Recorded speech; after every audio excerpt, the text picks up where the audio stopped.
봉선아, 우리 열심히 일해서 행복하게 살자. 네, 서방님. 그런데 동네에서 서방님을 좋아하는 여인들이 너무 많아요. 그래도 난 너밖에 없다. 사랑한다. 경상도 남부 의령현 아래마을, 숙종 임금이 다스리던 어느 해의 가을이었습니다. 시작에 앞서 구독, 좋아요를 눌러주시면 영상 제작에 큰 힘이 됩니다. 그리고 어디서 이 영상을 보시고 계신가요? 지역을 대표로 적어주시면 그곳을 향해 사랑의 화살을 쏩니다. 바로 시작하겠습니다. 초가지붕 아래에서 매를 맞는 소년의 비명이 터져나왔습니다. 외숙부님 제발이요.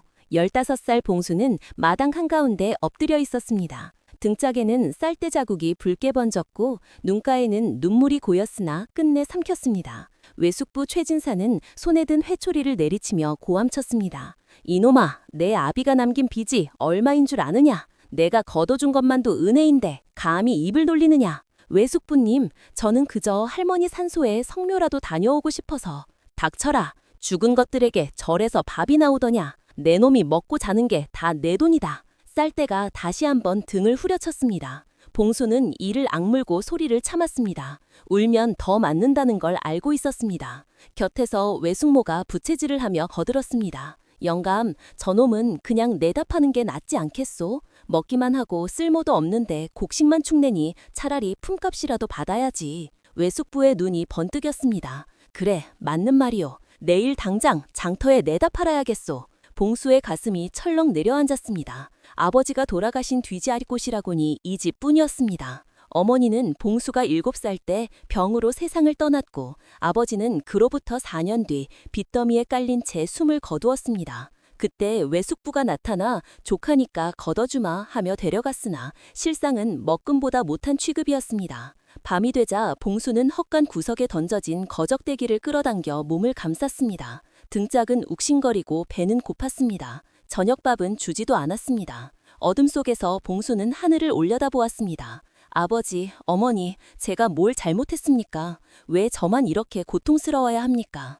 눈물이 볼을 타고 흘렀으나 소리내어 울지는 않았습니다. 그러다 문득 아버지가 돌아가시기 직전 남긴 말이 떠올랐습니다. 봉수야, 사람은 널 속일 수 있어도 하늘과 흙은 널 속이지 않는단다. 언젠가는 내 손으로 흙을 일구고 씨앗을 뿌리거라. 그러면 하늘이 반드시 응답하실 게다. 봉수는 주먹을 꽉 쥐었습니다. 아직 포기할 수 없었습니다. 언젠가는 반드시, 언젠가는이 비참함에서 벗어날 것이라고 다짐했습니다. 이튿날 아침 외숙은 봉수를 끌고 장터로 향했습니다. 저기 오는 사람이 보이느냐? 저자가 옷이 부잣집 마름이다. 너를 데려가 먹금살이 시키겠다 하니 알아서 잘 굴어라. 봉수는 고개를 들어 오는 사람을 보았습니다. 30대 중반쯤으로 보이는 사내는 윤기나는 두루마기를 입고 있었고 얼굴에는 미소를 띠고 있었습니다. 허허, 최진사님, 이놈이 그 조카라는 아이요? 예, 오나리. 손발이 빠르고 말 잘 들으니 데려가시면 후회 없으실 겁니다. 옷이 마름은 봉수의 어깨를 툭툭 두드렸습니다. 얘야, 나는 상냥한 사람이다. 내 밑에서 일하면 밥 굶는 일은 없을 게다. 다만 말 안 들으면 회초리가 기다리고 있으니 알아서 해라. 그 말에 봉수는 고개를 숙였습니다. 아무 대꾸도 하지 않았습니다. 외숙부는 은자면을 받아들고 흡족한 표정을 지었습니다. 자, 이제부터 넌 오신의 사람이다. 쓸모없이 굴면 당장 내쫓길 줄 알아라. 봉수는 그 자리에서 절을 올렸습니다. 외숙부에게가 아니라 땅을 향해 절을 올렸습니다. 앞으로 내가 의지할 것은 사람이 아니라 흙이다. 그렇게 다짐하며 일어섰습니다. 옷이 마름은 봉수를 데리고 산 너머 부잣집으로 향했습니다. 걸으면서 중얼거렸습니다. 얘야, 우리 집은 논밭이 수십이다. 일손이 많이 필요하지. 내가 성실히 일하면 밥 굶는 일은 없을 거야. 하지만 게으르거나 말대하면 회초리가 아니라 곤장이 기다리고 있다. 봉수는 대답 대신 고개를 끄덕였습니다. 오신의 집에 도착하자 넓은 마당과 기와지붕이 눈에 들어왔습니다. 곳간에는 쌀가마니가 산더미처럼 쌓여 있었고 마당에는 하인들이 분주히 오가고 있었습니다. 옷이 마름이 손짓했습니다. 저기 헛간 옆 작은 방이 내 거처다. 오늘부터 새벽 다굴기 전에 일어나 마당 쓸고 물 깁고 소염을 주고 논밭 깎아야 한다. 알겠느냐?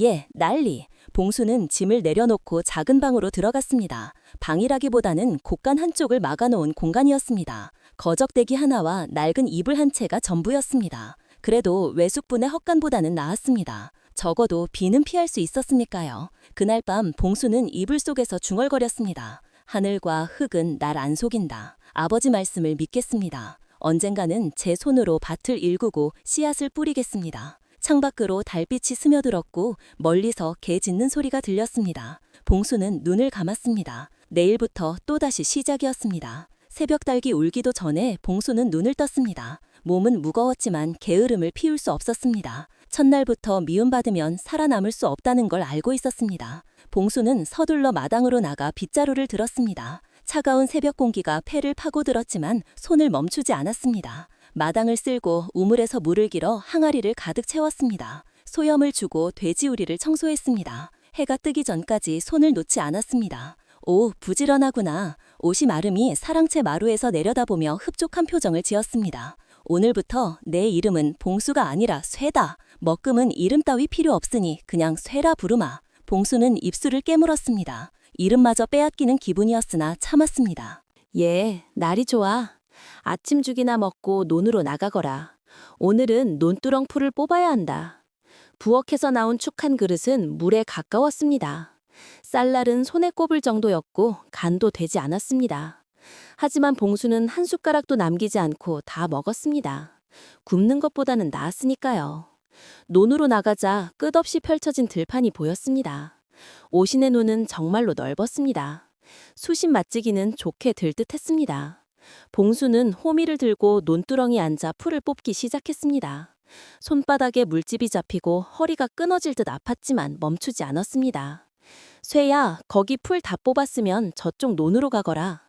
옷이 마름이 멀리서 소리쳤습니다. 봉수는 대답도 하지 않고 일어나 다음 논으로 향했습니다. 해가 중천에 떴을 때 봉수는 나무 그늘 아래 주저앉아 숨을 헐떡였습니다. 목이 타들어갔지만 물 한 모금 없었습니다. 그때 염에서 일하던 늙은 머음이 다가왔습니다. 얘야, 물이라도 한 모금 마거라. 그는 표주박에 담긴 물을 건넸습니다. 봉수는 두 손으로 받아들고 단숨에 들이켰습니다. 고맙습니다, 영감님. 허허, 고맙긴. 나도 내 처지였던 적이 있으니 남일 같지 않구나. 그런데 얘야, 오시나리 밑에서 일하려면 조심해야 한다. 무슨 말씀이십니까?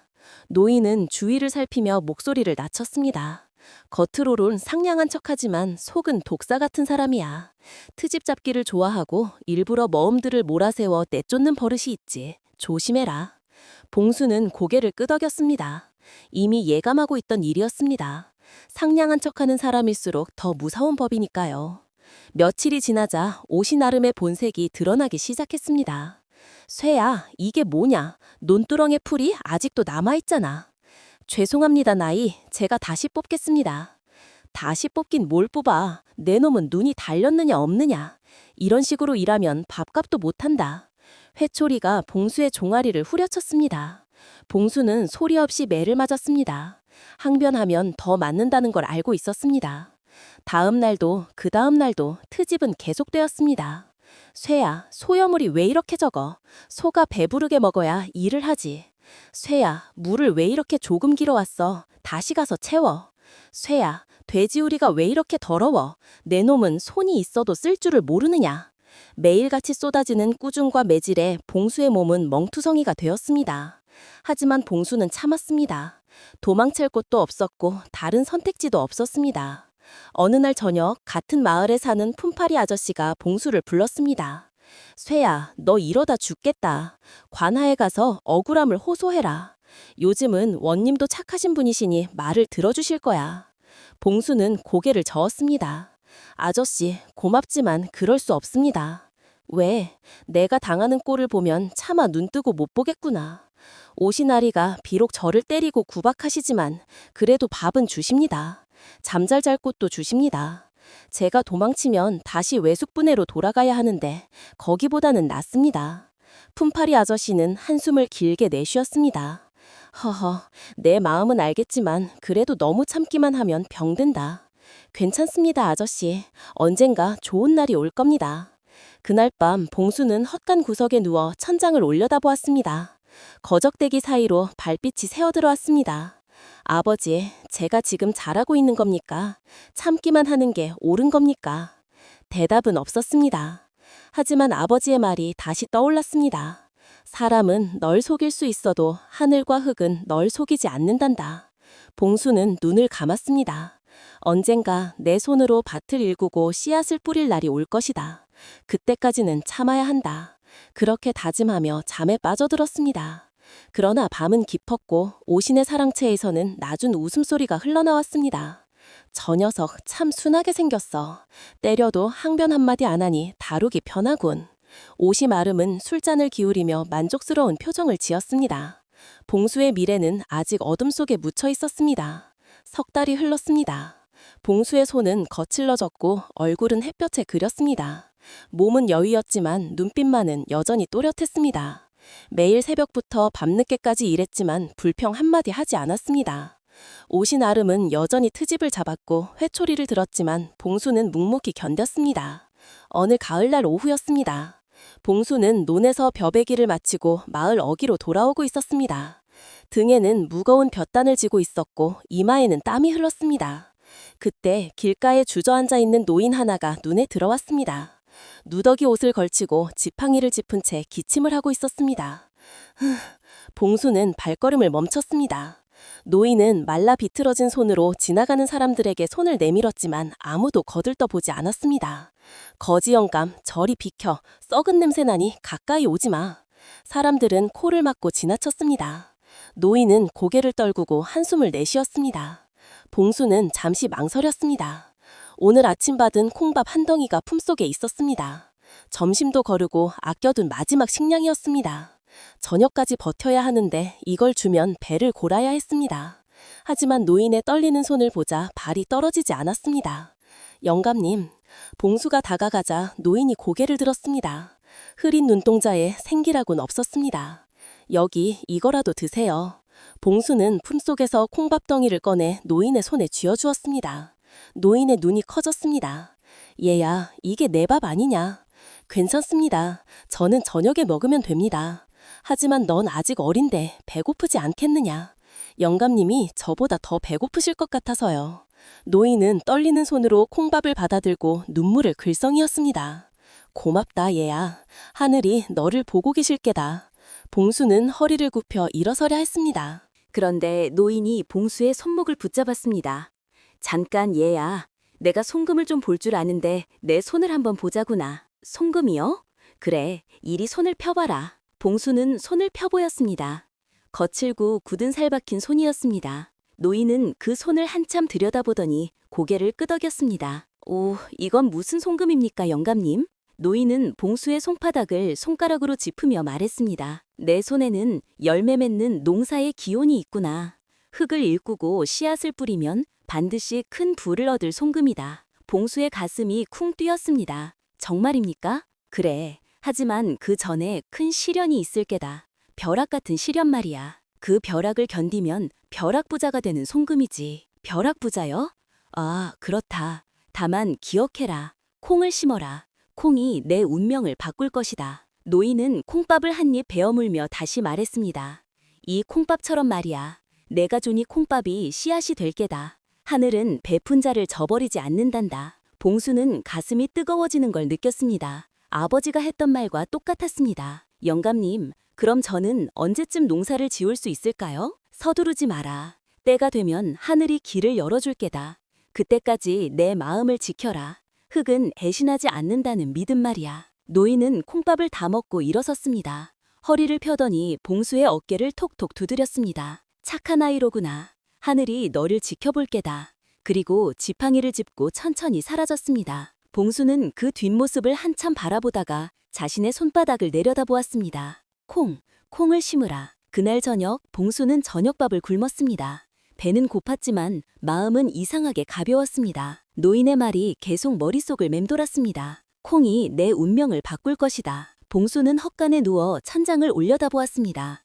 콩농사, 내가 정말 콩농사를 지을 수 있을까? 하지만 지금은 남의 집 먹음 신세였습니다. 땅도 없고 돈도 없었습니다. 씨앗조차 살 형편이 아니었습니다. 그래도 언젠가는 봉수는 주먹을 꽉 쥐었습니다. 노인의 예언을 믿기로 했습니다. 아버지의 말을 믿었듯이 말입니다. 흙은 배신하지 않는다. 하늘은 스스로 돕는 자를 돕는다. 그 믿음 하나로 버티기로 했습니다. 며칠 뒤 봉수는 오시마름에게 조심스럽게 물었습니다.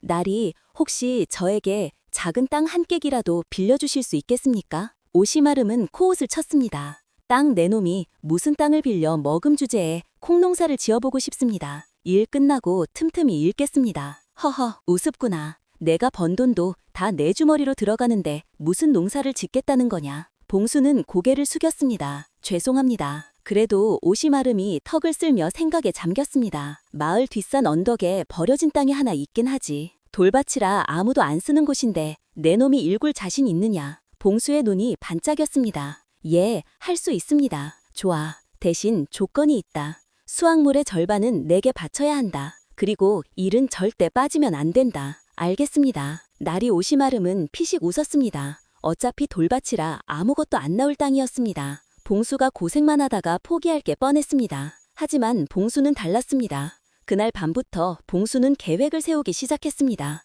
콩을 심는다. 노인의 예언대로 콩을 심는다. 가슴속에 희망의 씨앗이 싹트기 시작했습니다. 해시태그 봉수는 오시마름의 안내를 받아 마을 뒷산 언덕으로 올라갔습니다.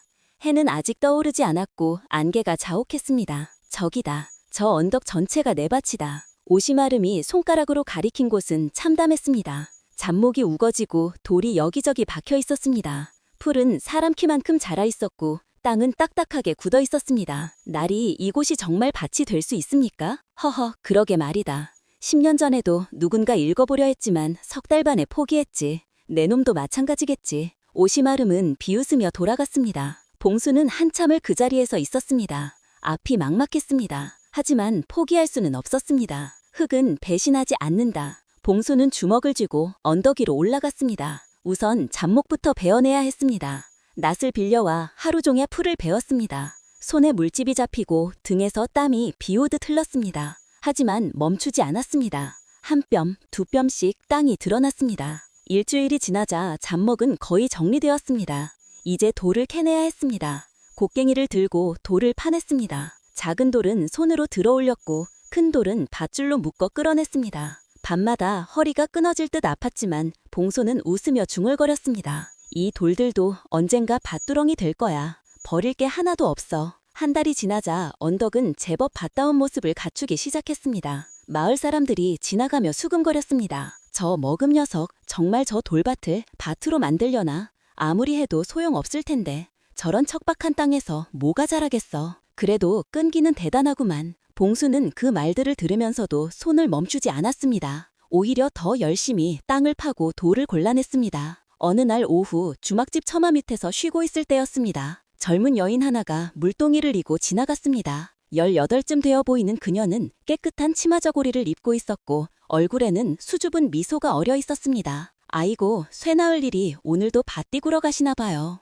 봉수는 화들 놀라 일어났습니다. 아, 봉선아 씨. 봉선은 주먹집 주인의 조카였습니다. 부모를 일찍 여의고 숙부손에 자라고 있었습니다. 주마기를 거들며 살림을 좁고 있었는데 마음씨가 곱기로 소문난 처자였습니다. 요즘 마을에서 소문이 자자해요. 쇠 나을리리가 돌밭을 옥토로 만들고 있다고요? 아니에요. 아직 멀었습니다. 봉수는 얼굴을 붉히며 고개를 숙였습니다. 봉선 앞에만 서면 왠지 말이 막혔습니다. 그래도 대단해요. 저런 척박한 땅을 읽으려는 용기가 참 보기 좋아요. 봉선은 물동이를 내려놓고 품속에서 무언가를 꺼냈습니다. 이거 제가 만든 주먹밥인데 드세요. 힘든 일 하시는데 허기지면 안 되잖아요. 아니, 이런 걸 어떻게 받으세요? 제가 드리고 싶어서 가져온 거예요. 봉선은 주먹밥을 봉수의 손에 쥐어주고는 수줍게 웃으며 돌아갔습니다. 봉수는 그 뒷모습을 한참 바라보았습니다. 가슴이 두근거렸습니다.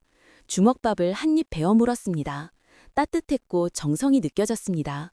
고맙습니다, 봉선아 씨. 봉수는 중얼거리며 다시 언덕으로 향했습니다. 이상하게 힘이 솟았습니다. 그날부터 봉선은 종종 주막길을 핑계로 언덕 근처를 지나갔습니다. 그리고 슬쩍 새참을 두고 갔습니다. 처음에는 주먹밥이었고 다음에는 막걸리 한 사발이었습니다. 어느 날은 된장에 쌈쌈밥을 가져왔습니다. 봉수는 그 마음을 알았지만 차야 입 밖에 내지 못했습니다. 자신은 아직 먹음 신세였고 가진 것도 없었습니다. 하지만 마음속으로는 다짐했습니다. 언젠가 언젠가 이 밭에서 수확을 거두면 봉선아 씨에게 떳떳하게 말할 수 있을 거야. 2달이 지나자 땅은 완전히 정리되었습니다. 이제 씨앗을 뿌릴 차례였습니다. 봉수는 옷이 마름에게 가서 조심스럽게 물었습니다. 날이 콩 씨앗을 좀 빌려주실 수 있겠습니까? 콩 씨앗 얼마나 필요한데? 한 마을이면 충분합니다. 수확 후에 2말로 갚겠습니다.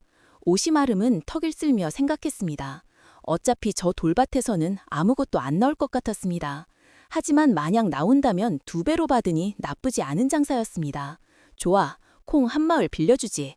대신 수확 못하면 내 품값으로 갚아야 한다. 알겠습니다.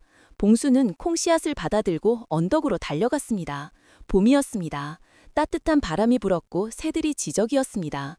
봉수는 무릎을 꿇고 땅을 만졌습니다. 흐런다. 나를 배신하지 마라. 이 씨앗이 잘 자라게 해다오. 한나 한날 정성스럽게 심었습니다. 손으로 흙을 덮고 물을 주었습니다. 해가 질 때까지 심고 또 심었습니다. 마지막 씨앗을 심고 일어서자 허리가 펴지지 않았습니다.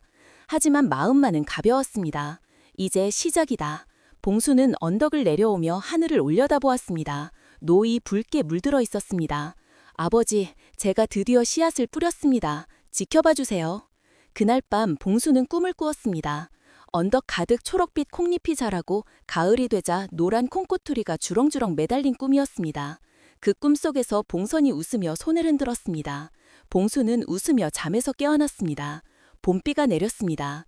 봉수는 헛간 처마 밑에서 빗줄기를 바라보며 미소를 지었습니다. 이 비면 싹이 틀 거야. 사흘 뒤에 언덕으로 올라가자 정말로 작은 싹들이 고개를 내밀고 있었습니다. 초록빛 떡잎이 흙을 뚫고 나온 모습에 봉수는 무릎을 꿇고 눈물을 글썽였습니다. 정말 잘하는구나. 매일 새벽 일찍 일어나 오신의 일을 마치고 나면 언덕으로 달려갔습니다. 풀을 뽑고 물을 주고 벌레를 잡았습니다. 밤 늦게까지 손을 놓지 않았습니다. 어느 날 오후 언덕에서 풀을 뽑고 있을 때 뒤에서 목소리가 들렸습니다. 쇠나을이 새참 가져왔어요. 봉선이었습니다. 그녀는 바구니를 들고 수줍게 웃고 있었습니다. 봉수는 화들짝 놀라 일어났습니다. 봉선아 씨, 여기까지 올라오시다니. 콩이 자라는 걸 보고 싶었어요. 소문대로 정말 잘 자라네요. 봉선은 밭을 둘러보며 감탄했습니다. 콩잎이 손바닥만큼 자라 있었고 줄기는 튼튼해 보였습니다. 아직 멀었습니다. 가을까지 잘 키워야 해요. 그래도 대단해요. 돌밭이었던 곳이 이렇게 변하다니. 봉선은 바구니에서 주먹밥과 물을 꺼내 봉수 앞에 놓았습니다. 드세요. 힘든 일 하시는데 든든하게 드셔야죠. 고맙습니다. 2사람은 나란히 앉아 밥을 먹었습니다. 바람이 불어와 봉선의 머리카락이 흩날렸습니다. 봉수는 슬쩍 그 모습을 바라보았습니다. 가슴이 두근거렸습니다. 쇠나을이. 봉선이 조심스럽게 입을 열었습니다. 예? 이 콩들이 잘 자라면 어떻게 하실 거예요? 봉수는 잠시 생각하다가 대답했습니다. 우선 옷이나 입게 빚을 갚아야죠. 그리고 남은 걸로 씨앗을 사서 내년에도 심을 겁니다. 조금씩 모으면 언젠가는요, 제 땅을 살 수 있을 겁니다. 작은 땅이라도 말이죠. 봉선은 고개를 끄덕이며 미소를 지었습니다. 그때쯤이면 장가도 가시겠네요. 봉수는 얼굴이 빨개졌습니다. 그건 후후 농담이에요. 화내지 마세요. 봉수는 웃으며 일어섰습니다. 하지만 그 눈빛에는 기대가 담겨 있었습니다. 여름이 왔습니다. 콩은 무릎 높이까지 자랐고 꽃이 피기 시작했습니다. 하얀 꽃잎이 바람에 흔들렸습니다. 봉수는 매일 언덕에 올라 콩들을 돌보았습니다. 가뭄이 들면 물을 길어 날랐고 장마가 지면 물질을 내어 물이 빠지게 했습니다. 봉선도 자주 찾아왔습니다. 처음에는 새참을 핑계로 왔지만 나중에는 함께 풀을 뽑고 물을 주었습니다. 2사람은 말없이 일했지만 마음은 점점 가까워졌습니다. 어느 저녁 해질녘 언덕에서 봉수가 말했습니다. 봉선아 씨, 정말 고맙습니다. 아씨가 아니었으면 이렇게 못했을 겁니다. 아니에요. 저도 즐거워요. 이렇게 무언가 잘하는 걸 보는 게. 올가을에 수확하면 봉수는 용기를 내어 말을 이었습니다. 제가 빚을 다 갚고 조금이라도 모으면 그때 아쉽게 정식으로 말씀드려도 될까요? 봉선은 얼굴을 붉히며 고개를 끄덕였습니다. 기다릴게요. 가을이 왔습니다. 콩잎이 노랗게 변했고 꼬투리가 주렁주렁 매달렸습니다. 봉수는 감격에 겨워 콩밭을 바라보았습니다. 정말 열렸다. 수확의 날, 마을 사람들이 모여들었습니다. 저 돌밭에서 정말 콩이 열렸구만. 한 말 심었는데 20말도 넘겠는걸. 봉수는 하루 종일 콩을 따서 자루에 담았습니다. 봉선도 해가 질 무렵 자루가 2개나 되었습니다. 대풍작이었습니다. 봉선아 씨 해냈어요. 정말 해냈어요. 봉수는 감격에 겨워 봉선의 손을 잡았습니다. 봉선도 눈물을 글썽이며 웃었습니다. 축하해요, 새 나을리. 그날 밤 봉수는 창고에 쌓인 콩자루를 바라보며 자짐했습니다. 이제 오신하게 빚을 갚고 봉선아 씨 부모님 땅도 되찾아드리고 혼이 나자 새 삶이 시작되는 거야. 하지만 운명은 그리 순탄하지 않았습니다. 수학을 마친 다음 날 봉수는 봉선을 만났습니다. 주막 뒤편 우물가에서였습니다. 봉선아 씨, 내일 장터에 가서 콩을 팔겠습니다. 돈을 모아서 아씨 부모님 땅부터 되찾아드리겠어요. 봉선은 고개를 저었습니다. 아니에요, 새 나을리. 그건 제가 할 일이에요. 무슨 말씀이세요? 아, 사실 저도 돈을 좀 모았어요. 주막에서 품삯 받은 걸로요. 내일 장터에 가서 장사를 좀 해보려고 해요. 천이랑 바늘 같은 걸 팔아서 돈을 불릴 생각이에요. 봉수는 당황했습니다. 혼자서요? 위험하지 않을까요? 괜찮아요. 이틀이면 돌아올 거예요. 편지 남겨둘게요. 걱정 마세요. 봉선은 수줍게 웃으며 봉수의 손을 꼭 잡았습니다. 우리 힘을 합치면 더 빨리 새 삶을 시작할 수 있잖아요. 봉선아 씨 기다려주세요. 금방 다녀올게요. 봉선은 그렇게 말하고 집으로 돌아갔습니다. 그날 밤 봉선은 작은 편지를 썼습니다. 촛불 아래에서 서툰 글씨로 한자 한자 정성껏 적었습니다. 쇠 나을, 잊게 장터에 다녀옵니다. 이틀이면 돌아오니 걱정 마세요. 돌아오면 좋은 소식 들려드릴게요. 기다려주세요. 봉선 올림. 편지를 접어 봉수가 묶는 헛간 문틈에 끼워두고 봉선은 새덕길을 떠났습니다. 그날 오후였습니다. 하늘이 갑자기 어두워지더니 먹구름이 몰려왔습니다. 바람이 세차게 불었고 천둥 소리가 요란했습니다. 봉수는 황급히 콩창고로 달려갔습니다. 비가 새면 안 되는데 창고 문을 열고 자루들을 확인하려는 순간이었습니다. 하광, 하늘이 갈라지는 듯한 소리와 함께 번개가 창고 지붕을 내리쳤습니다. 불꽃이 튀었고 순식간에 불길이 번졌습니다. 구리야, 불리야. 봉수는 미친 듯이 물을 퍼날랐습니다. 마을 사람들이 달려왔지만 불길은 너무 거했습니다. 안 돼, 안 돼. 1년 동안 흘린 땀과 눈물이, 미래에 대한 희망이 모두 불 속으로 사라졌습니다. 콩자루들이 타들어갔고 연기가 하늘로 치솟습니다. 1시간쯤 지나자 불은 꺼졌습니다. 하지만 창고는 완전히 무너졌고 콩은 모두 재가 되었습니다. 봉수는 그 자리에 주저앉아 멍하니 바라보았습니다. 끝났다. 모든 게 끝났어. 그때 누군가 소리쳤습니다. 쇠야, 내 헛간문에 꽂혀있던 종이 조각이 불에 탔다. 누가 남긴 것 같던데. 봉수는 화들짝 놀라 헛간으로 달려갔습니다. 문틈에는 까맣게 탄 종이 조각만 남아있었습니다. 바람에 날려온 불씨가 편지를 태워버린 것이었습니다. 뭐였을까? 누가 남긴 거지? 봉수는 불안한 마음으로 봉선의 집으로 달려갔습니다. 하지만 주막주인은 고개를 저었습니다. 봉선이 새벽에 어디론가 떠났네? 장터 간다고 있던가? 언제 돌아온다고 했습니까? 그건 나도 모르지. 아무 말도 안 하고 갔으니. 봉수는 온몸에 힘이 빠졌습니다. 콩은 다 탔고 봉선은 떠났습니다. 편지가 있었던 것 같은데 그것마저 불에 타버렸습니다. 나를 떠난 건가? 가난한 내가 싫어서. 절망이 밀려왔습니다. 그날 밤 봉선은 언덕 위로 올라갔습니다. 텅 빈 콩밭이 달빛 아래 쓸쓸히 놓여 있었습니다. 아버지, 저는 열심히 했습니다. 정말 열심히 했습니다. 하지만은 왜 저를 버리셨습니까? 눈물이 볼을 타고 흘렀습니다. 모든 게 허무했습니다. 1년 동안의 노력이, 사랑이, 희망이 하루아침에 무너졌습니다. 차라리 이 언덕에서 떨어져 버릴까. 그때였습니다. 젊은이, 그러면 안 되네. 뒤에서 목소리가 들렸습니다. 봉수는 고개를 돌렸습니다. 지팡이를 짚은 노인이 서 있었습니다. 발빛에 비친 얼굴은 그날 콩밥을 준 그 거지 노인이었습니다. 영감님, 그때 그 영감님이십니까? 봉수는 눈을 비비며 물었습니다. 노인은 지팡이를 짚고 천천히 다가왔습니다. 달빛 아래 그 얼굴은 전보다 훨씬 밝아 보였습니다. 그렇네. 자네가 준 콩밥을 먹고 목숨을 건진 노인일세. 하지만 영감님, 저는 이제 끝났습니다. 1년 동안 흘린 땀이 모두 제가 되었습니다. 사랑하는 사람도 떠났습니다. 노인은 고개를 저었습니다. 아직 끝나지 않았네. 아니, 이제 시작일세. 무슨 말씀이십니까? 내가 그때 말하지 않았나? 벼락 같은 시련을 겪으면 벼락부자가 된다고. 바로 오늘이 그날일세. 노인은 탄 창고 쪽을 가리켰습니다. 저 속으로 가보게. 자네가 찾아야 할 것이 있네. 봉수는 고개를 갸웃거리며 창고털로 내려갔습니다. 달빛 아래 새까맣게 탄 재더미가 쌓여 있었습니다. 손으로 재를 헤치자 무언가 단단한 것이 만져졌습니다. 이건 콩, 까맣게 탄 콩들이었습니다. 벼락을 맞고 불에 탄 콩, 봉수는 하나를 집어들었습니다. 보통 콩과 달리 단단하고 광택이 있었습니다. 그때 멀리서 말발굽 소리가 들렸습니다. 한밤중에 누가 오는 걸까? 곧 4-4명의 사람들이 말에서 내렸습니다. 도포를 입은 양반들이었습니다. 여기가 벼락 맞은 창고라는 곳이요? 맨 앞에 사람이 물었습니다.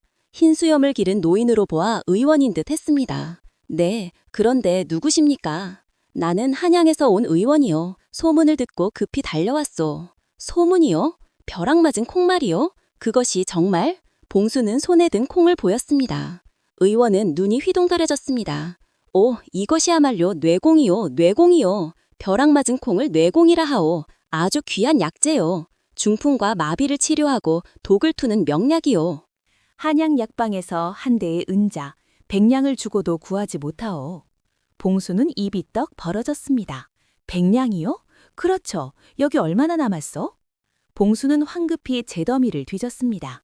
까맣게 탄 콩들이 서너 말은 되어 보였습니다. 의원은 흥분하며 말했습니다. 내가 전부 사겠어. 한 말에 은자 1000냥을 주겠어. 1000냥이요? 봉수는 믿을 수 없다는 표정으로 의원을 바라보았습니다.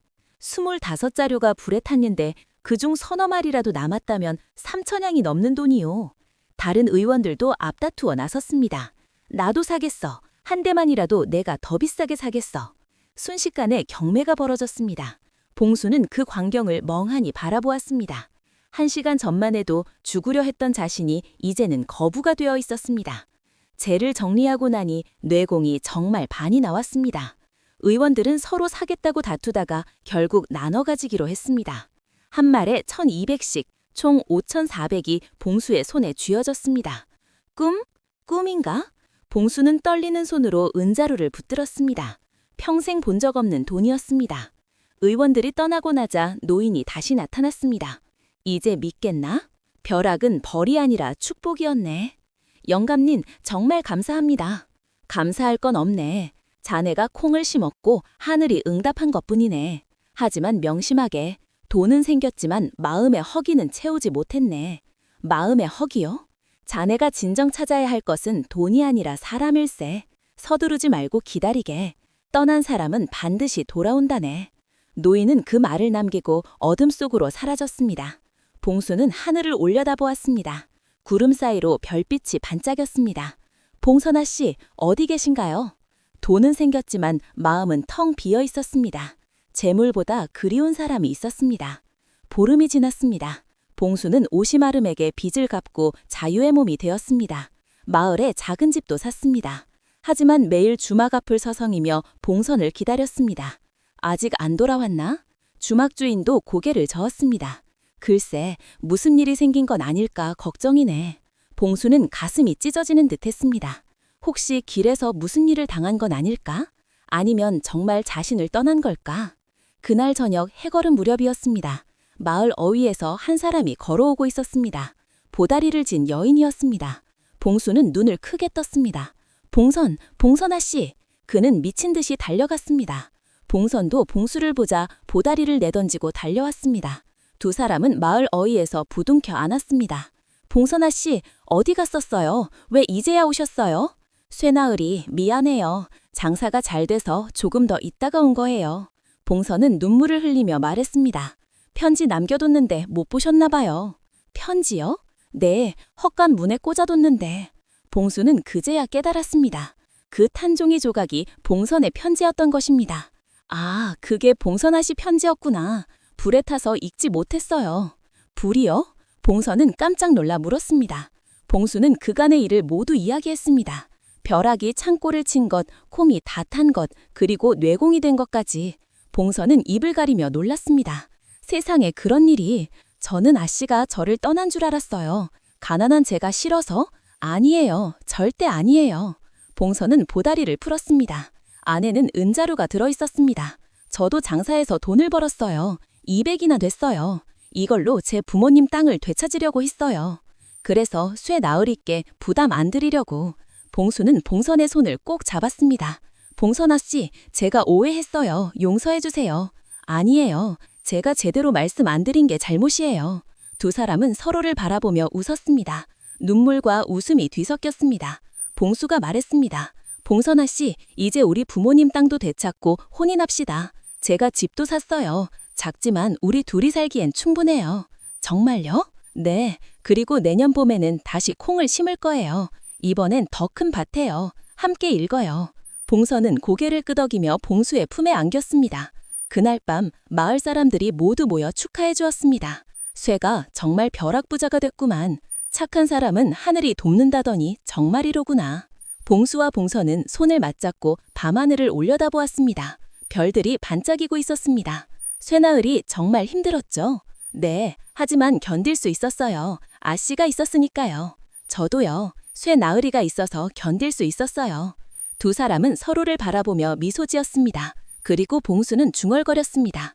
아버지 말씀이 맞았어요. 사람은 날 속여도 하늘과 흙은 날 속이지 않았어요. 그해 겨울 두 사람은 혼인했습니다.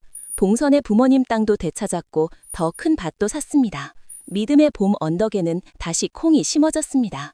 이번에는 봉선과 함께였습니다. 두 사람은 나란히 서서 씨앗을 뿌렸습니다. 쇠나을이 이번에는 벼락 안 맞겠죠? 봉선이 장난스럽게 물었습니다. 봉선은 웃으며 대답했습니다. 벼락 맞아도 괜찮아요. 하늘이 주신 거니까요. 하늘은 맑았고 바람은 따뜻했습니다. 언덕 위로 새들이 날아갔고 두 사람의 웃음소리가 울려 퍼졌습니다. 천조자조조, 하늘은 스스로 돕는 자를 돕는다. 흙은 배신하지 않는다. 그 믿음 하나로 버틴 봉수는 마침내 행복을 얻었습니다. 벼락은 벌이 아니었습니다. 포기하지 않은 자에게만 내리는 하늘의 신호였습니다. 이 이야기가 재미있으셨다면 구독과 좋아요를 눌러주시고 재미없으셨다면 댓글로 재미없다라고 적어주세요. 여러분의 감상을 댓글로 들려주시면 더 좋은 이야기로 보답하겠습니다.